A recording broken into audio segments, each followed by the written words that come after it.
Hi, in this video we're gonna learn the measuring of the volume of a liquid and then of a solid. We start with measuring the volume of liquid. In order to measure the volume of any liquid, we have to use an instrument called a graduated cylinder.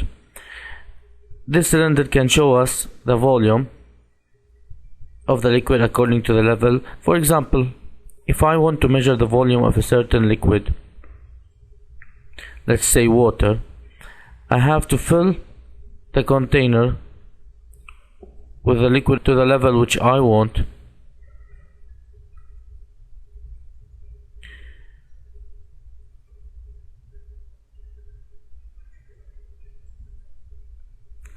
Note that the surface of the liquid will make a shape of a meniscus, so the bottom of the meniscus should be at the level of the liquid when I need it to reach. So I continue filling. For example, I want the volume to be 20 milliliter.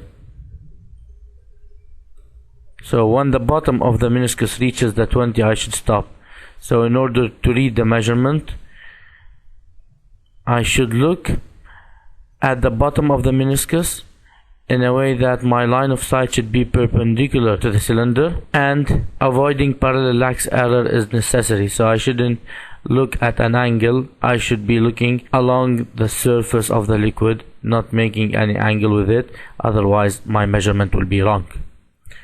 Volume measurements from other liquids using other instruments, all of them depend on reading the volume at the surface of the liquid. For example, over here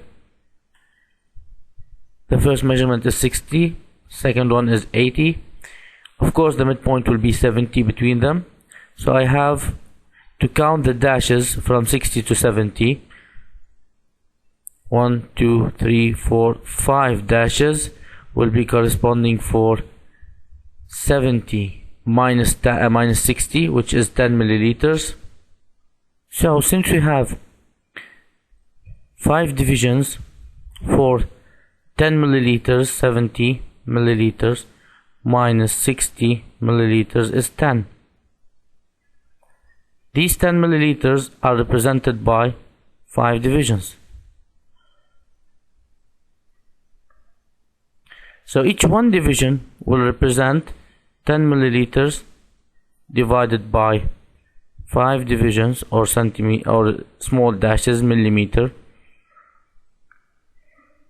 So will be 2 milliliters in each one division. So each one of these small will represent 2 milliliters. So over here we have 70, 72, 74, and the volume will be 76. If I continue, 78 and then 80. So the volume over here is 76 milliliter, which is correct. Over here I have 100, 150, 200. So I have 10 small divisions representing 200 minus 150. So 200 minus 150, which is equal to 50 milliliters. These 50 are represented by 10 divisions. So each one division will represent 50 divided by 10, which means 5 milliliters per each one division. So each one small division is 50, which means that I have 155, 160. So the volume over here is 150 added to it 10, 5, 5, so 160 milliliter. Check, our answer will be also correct. Over here I have 10 divisions. So each one will be 1 divided by 10, because 7 minus 6 is 1, divided by 10 will get 0.1. So over here 6.1, 6.2, so the volume is 6.2 milliliters. And finally, this instrument, the 0 is at the top, so it will be measuring the volume of the empty air in it. And we have to be careful for the bottom of the meniscus. So we have also 8 minus 7, 1 divided by 10 small dashes, which means 0.1 each. So I have 7, 7.1, 0.2, 0.3, 0.4 milliliter, which is the volume of air, as we said. 7.4 milliliters, correct. Measuring the volume of a solid. We know that some solids have regular shapes which can be calculated by a certain formula for each of them. For example, the volume of a cube of side L is equal to L cubed.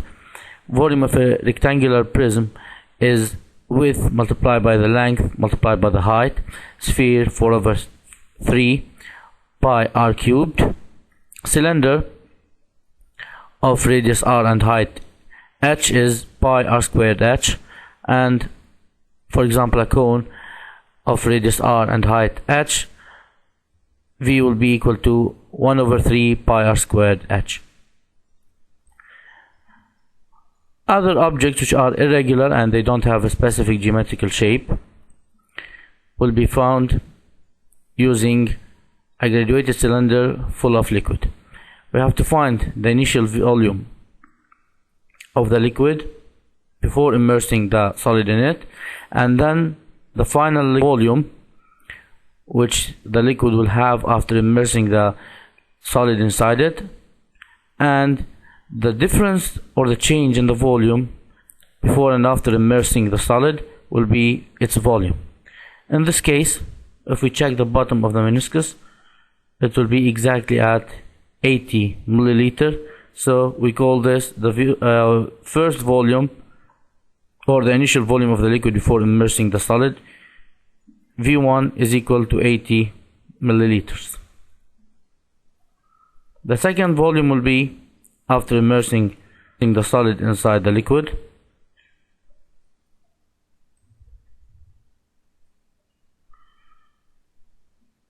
After being totally immersed, the volume of the liquid rises until 91, 92.